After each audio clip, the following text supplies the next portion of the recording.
Welcome to Wealth Coherence. I'm your host, Emily Bouchard, a social worker specializing in human development and fascinated by human potential. For over 20 years, I've been a coach to families with successful businesses and leaders with successful careers, and you may be surprised to learn that true wealth is about coherence. When our inner state of being aligns with how we live, give, lead, and love. In this series, we will explore an integrated model to flourish coherently, because wealth isn't what we have, it's who we are when we are fully aligned. Well, welcome to this edition of Wealth Coherence. I'm your host, Emily Bouchard, and I'm so thrilled to have Jessica McGawley here today, Jess. And we are going to be speaking about her involvement in a book that she and I were both contributors to. And it's called From Echo to Athena, and it has to do with the evolution of women within this great wealth transfer that we're having. And Jess's chapter is a really evocative and important one that I wanted to highlight on Wealth Coherence, because what we're talking about here on the show is about how to live a coherent whole life where you are so in tune with your purpose, your values, who you are in the world, that you're great with whatever you're doing and you feel so fulfilled that you just want everybody else to be fulfilled as well. And you just uplift those around you. And her chapter is about why we as women can miss that in some sense when we are with other women in our careers and in our work. And I think it's such an important part of this whole thing in terms of the cultural milieu that we're in and how it takes us like a pendulum swing in a certain direction. And we find ourselves behaving in ways it's like, wait, I would never want to be treated like this, but it's almost like I have to do this in order to be successful. And so we're going to dive into this. And Jess, I'd love for you to share a little bit about what had you say, this is a chapter I want to write.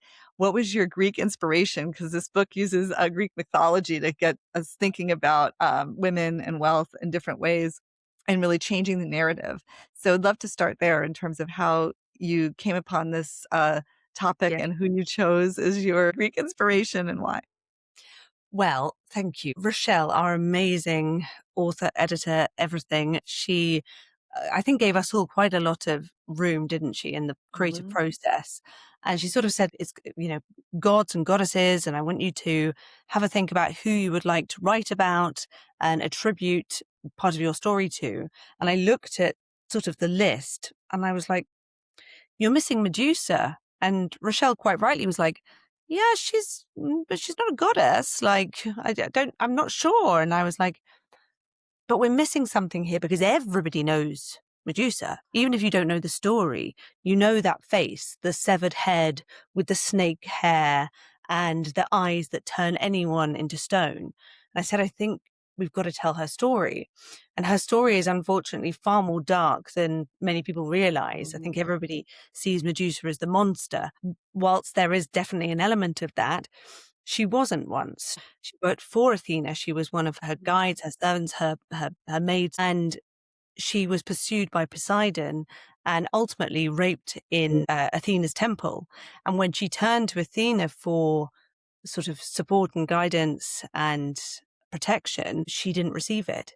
And so she was the one who, as we so often see in society, was blamed with being the problem, the person who caused this huge uproar and uplift. And Medusa was wrongly accused of being the one that had lured Poseidon in this sacred temple and caused this huge problem, this huge uproar. And of course, the story is far more nuanced. There's so much more detail to it. But what it highlighted for me were how many times we hear about the woman who has had the affair, the woman who has taken the promotion. We never hear about the other side, and the woman is always damned. I'm not to say that the woman is always innocent in these situations, but there was something glaringly obvious about it that I thought needs to be written about. And so, yes, say a little bit about what you chose as your theme for the chapter, and what were the main points that you really wanted to highlight in terms of how we as women can really support each other. Because that's, I mean, that pain point of the goddess that she was there to completely serve, not supporting her. You see that in a lot of different cultural ways. And I mean, I'm thinking about one of my favorite movies is Working Girl. Mm, and it's yeah, a that's while ago, but it's cool. a great movie. Melanie Griffith and Harrison Ford, and she's this up and coming like secretary that has all these great ideas, and she's so passionate, and she's so excited to have a woman as her boss, and it's Sigourney Weaver, and the boss ostensibly looks like she's totally supportive and wants her to grow and wants her to rise, but then she like went behind her back and took Mm, something and tried to yeah. make it her own. And I think that that's like it's like a modern day example of that. Like, wait, are you supporting me or are you against me? That scenario that can happen. So, what did you end up highlighting in the chapter, and what can we do about the Well, issue? it was all about that, about those sort of systemic and almost sort of invisible barriers that we see in the workplace, in wealth, a lot of the time, that it almost feels like all the marketing, all the right words are being used, but actually it's lip service. It's only getting you so far. And I'd always loved that phrase, which, apologies, I can't remember who said it, but a prominent female she said, lift as you climb. And it's that if you are able to climb higher, you should lift those who are also trying to get up there with you on whatever ladder that may be. Unfortunately, I have frequently seen that not be the case. I've seen those examples where the person who is silenced in the boardroom is the female by another female. It is like the working girl example. People make lots of jokes about men talking over women in meetings. I've seen lots of women do that to other women and take their ideas or save them for the opportune moment. And we have to address it because it exists. Yeah. When you did your research for the chapter and you were really highlighting this, what do you see are the things that we can do to address Yeah. this as women so that we, this idea of like rising tide raises all boats. It's like it doesn't have to be problematic. It's like yeah, you're leading the charge, and how can we support you in being successful, and that it's not detracting or taking away from others. Well, that's where you can actually have empathy for those situations. The reason why, in most cases, the one who is in the more position of power might not encourage the next one coming up or let her have that voice at the table is usually out of fear. When you get really down to the heart of it, it's that they've worked so hard and sacrificed so much to get there that the risks and the fear for them is too great for them to potentially give it up. And whereas those same risks don't necessarily exist for their male counterparts. So a lot of the advice or the research that I provided in the book is about, first of all, of course, creating safe spaces. This is for men and women and for all genders. It creates safe spaces. But as women, when we see this sort of behavior happen, to point it out to anyone around that table, regardless of gender, to say, this has just happened. Can we please address this here and now? Or can we have another meeting to work through this? Silence is deadly in these situations and it just perpetuates, it colludes. Not saying anything is still allowing the same behavior to perpetuate. So creating those safe spaces is key.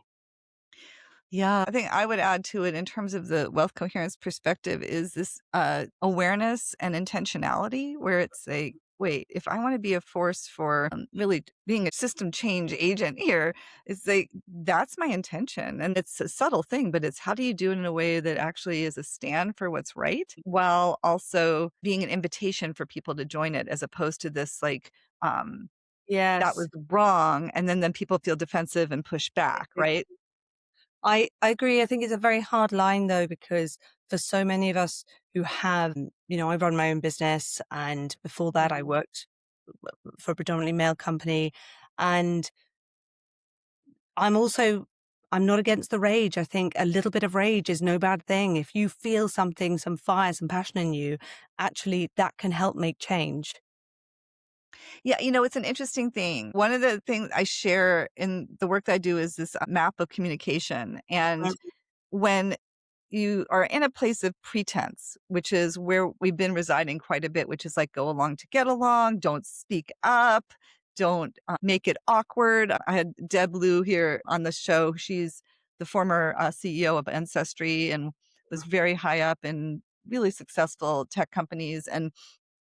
And she would be the most powerful person in the room, and she would be disregarded. And she was, like, just lovely and quiet, and it's like, why not make it awkward, right? So she's got a whole book on this and a TED Talk, and I think that when we're in this place of pretense, it's like, "Ooh, we don't wanna ruffle feathers, we don't wanna say anything."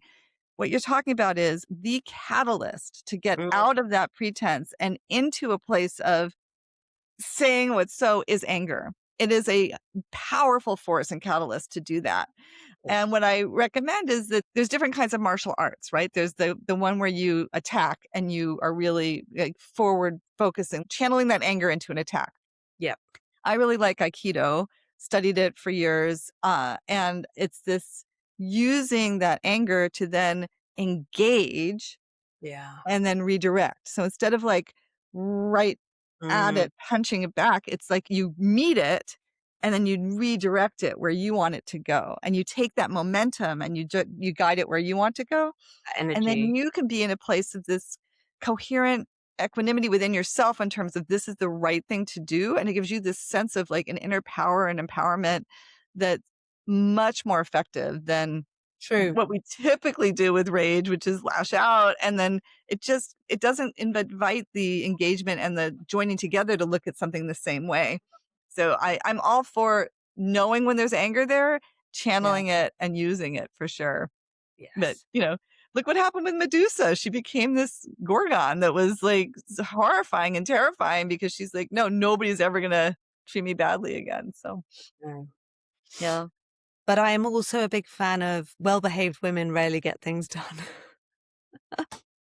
Or something along those lines. I'm probably misquoting it, but I think you're absolutely right. And there is as a right way to channel your rage, to get that energy into a really positive place that has good.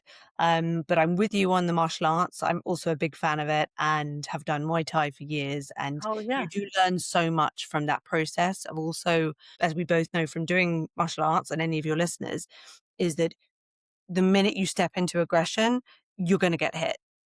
So you need to, to calm yourself and to center yourself because it's the best way to navigate a challenging situation.